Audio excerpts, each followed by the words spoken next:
Suara-suara yang telah kita sampaikan juga sudah membawa banyak perubahan.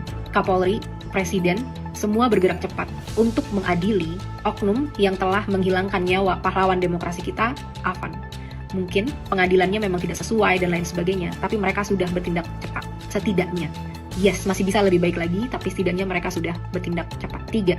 Aku melihat beberapa hari ini, pemerintah lebih cepat dibandingkan beberapa tahun ini ya. Karena mulai tuh, oh iya, tiba-tiba fraksi ini, fraksi itu menyetujui penghapusan tunjangan-tunjangan dan lain sebagainya. Kemana aja mereka semua? Karena apa? Perubahan hanya bisa terjadi saat terus kita tekan dan ada konsekuensi kalau mereka tidak melakukannya. Jadi, teman-teman, bayangkan kalau ini memang benar-benar diimplementasikan, kita membawa perubahan yang sangat besar untuk hidup kita dan juga generasi mendatang.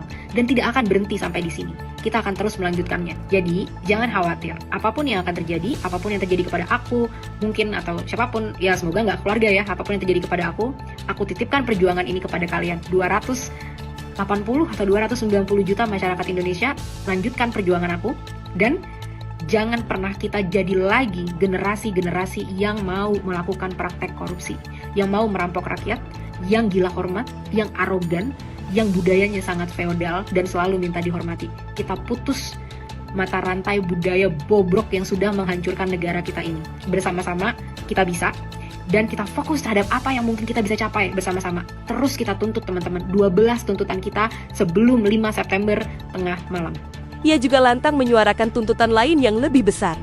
Pengesahan RUU Perampasan Aset dan Transparansi Anggaran. Salsa Erwina Huta Galung telah membuktikan satu hal. Jarak ribuan kilometer tidak akan pernah memadamkan cinta dan kepedulian pada tanah air. Ia adalah pengingat bagi para penguasa bahwa di era digital ini, setiap warga negara adalah pengawas.